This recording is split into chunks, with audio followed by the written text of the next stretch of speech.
emperor will be born near Italy, one who will cost his empire quite high a price. They will say that with such people as rally round him, he will be found less prince than butcher.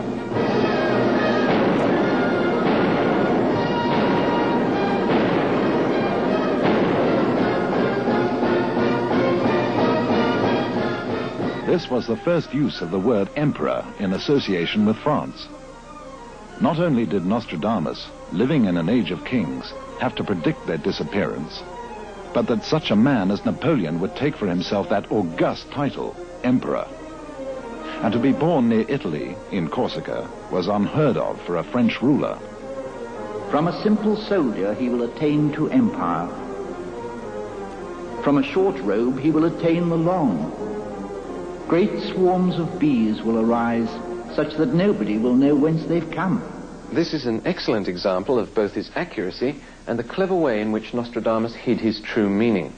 The reference to great swarms of bees would have had very little significance until 1799, the year Napoleon, as emperor, adopted the beehive as his crest. For 14 years he will hold the tyranny. Napoleon's length of reign, from the day he overthrew the Directory on November the 9th, 1799, to April the 13th, 1814, was 14 years and 5 months. A great troop gathered shall come from Russia. The destroyer shall ruin a city. The name Napoleon is Greek for the new destroyer, and Nostradamus predicts the abortive attack against Russia and the beginning of the downfall of Napoleon. The rear guard will make defense, but the exhausted ones will die in the White Territory.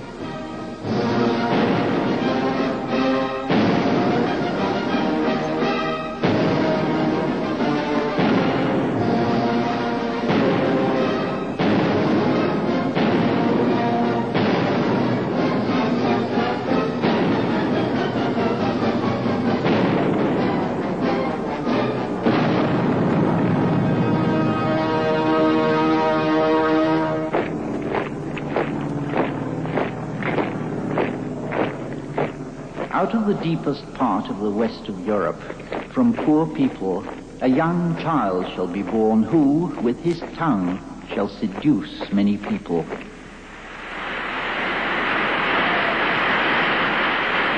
Neurosis, charlatanism, bombast, anti-socialism, hate to the Jews, treachery, murder, race insanity.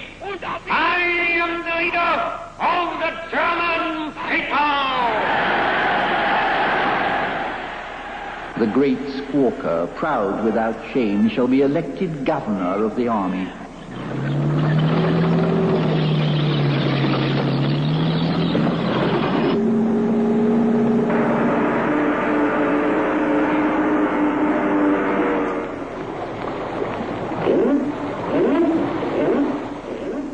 A captain of great Germany shall come to yield himself by false help to the King of Kings with the help of Hungary, so that his revolt shall cause great bloodshed.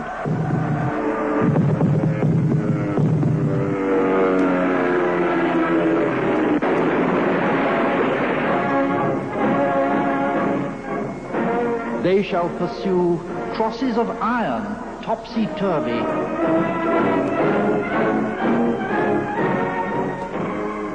Under the feigned shadow of freeing people from slavery, he shall usurp the people and city for himself.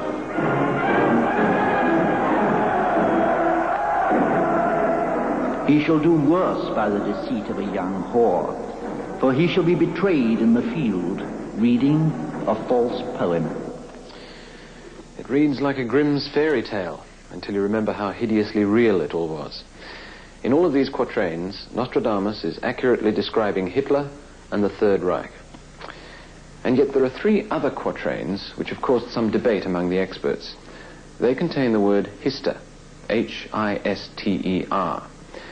Some commentators maintain that in these, Nostradamus is actually giving the name Hitler.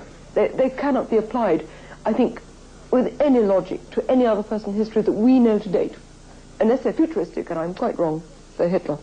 And the name Hitler next to them seems to me to be pretty conclusive. Liberty will not be regained. It will be occupied by a black, proud, villainous, and unjust man. When the matter of the Pope is opened by Hister, the Republic of Venice will be vexed. Well, there seems little doubt that Hitler is meant here, but the second quatrain is more difficult to interpret as Hitler, especially if we know that the word Hister is Latin for the river Danube. The two greatest ones of Asia and Africa will be said to have come from the Rhine and the Hister. Well, the Danube certainly does make more sense in this case, as suggested by the author of The Fate of the Nations, Mr. Arthur Priaditis. But it's clearly a reference to the river Danube. History is the Latin name of Danube.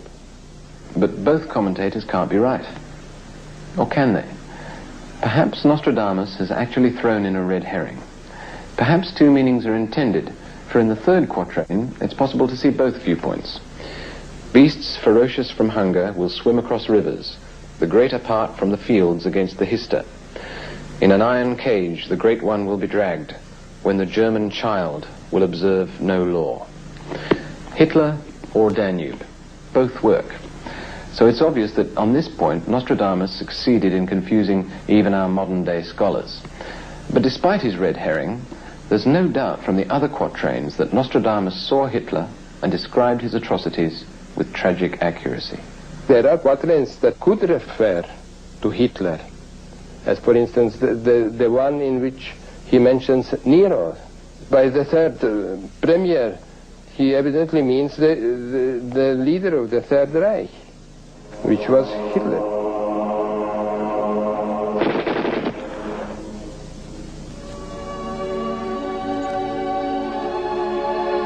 The third premier, worse than ever did Nero, see the spilling of brave human blood.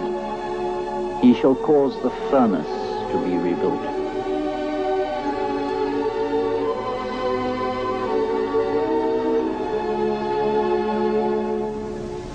Brothers and sisters shall be slaves in various places. They shall go in heaviness, witness their chin, forehead, and nose. The bloody emperor by battle shall make a speech, and roast the tongue, the flesh, and the bones. They shall think to have seen the sun in the night, and the hog, half a man, shall be seen. Noise, singing, battles in the sky shall be perceived, and brute beasts shall be heard to speak. Here is another example of how the prophecy only becomes clear after the event. It could be said that Nostradamus himself does not quite understand what he is seeing here. It would be difficult to conceive in 1560 that one day man would fly and wear oxygen masks. So he describes the vision: half hog, half a man. Take cover.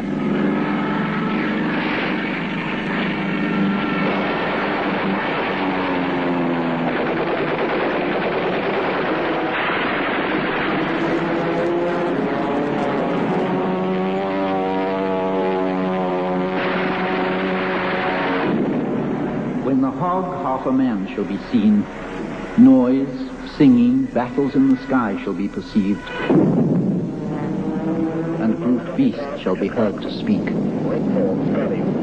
The beasts heard to speak is the radio talkback, and battles in the sky we now know too well.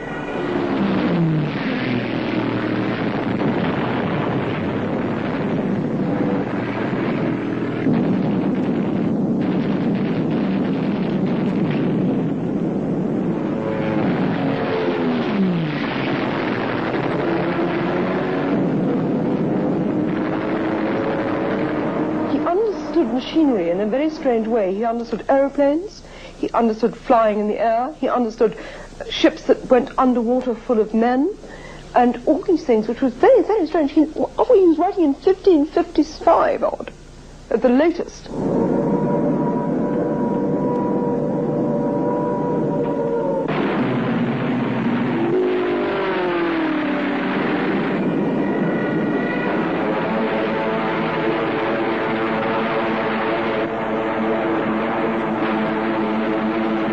In the island shall be such horrible tumults that nothing shall be heard by a warlike surprise. So great shall be the assault of the robbers that everyone shall shelter himself under the great line. Another hidden meaning. There's a remarkable verse in which he implies that the whole population of London will take refuge in the Great Line under the city, which of course is a very good description of the London Underground.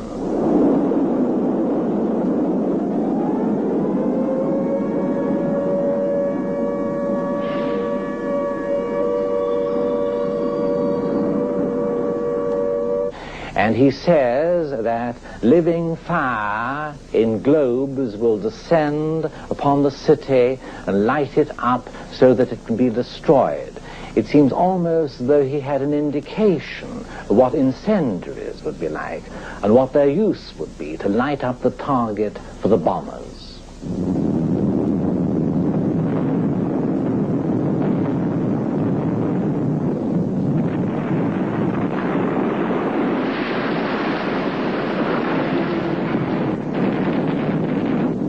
By night the fleet shall shoot against the city.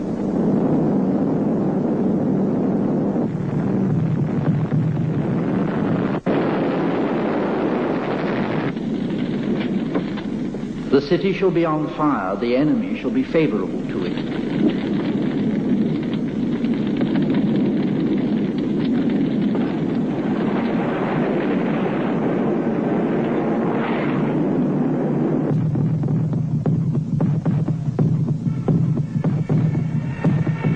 As well as seeing planes and bombing, Nostradamus also describes ships and even army ducks.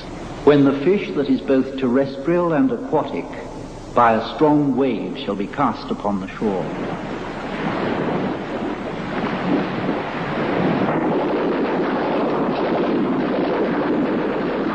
Nostradamus casts his net wide. There hardly seems an event not touched by his distant probe. He saw all aspects of war, but he also saw peace.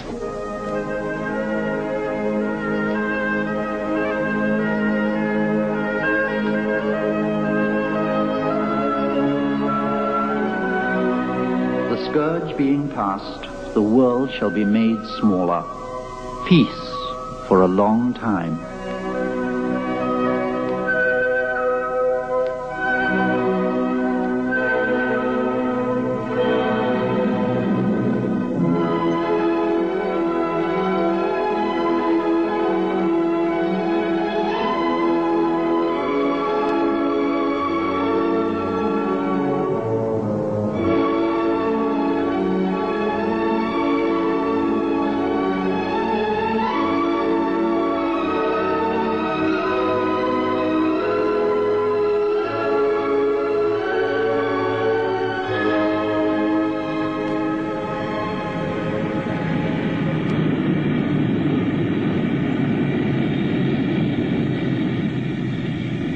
Everyone shall go safely by air, land, and sea.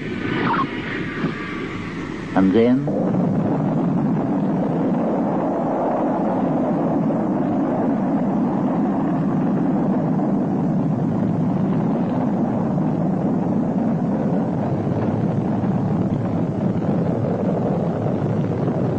he will come to take himself to the corner of Luna, where he will be taken and placed on a strange land.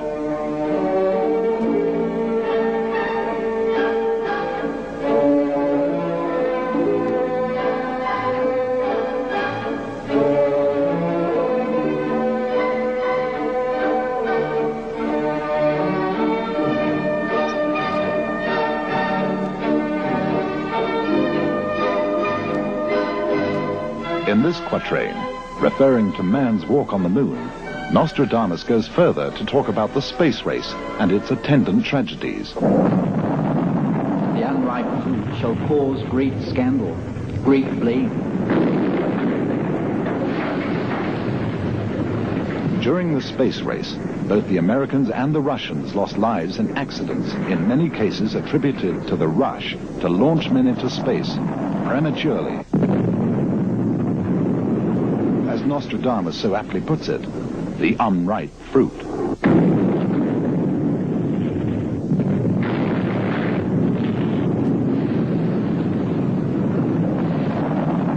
But as well as the failure, Nostradamus also saw the success. Great blame. To the other, great praise.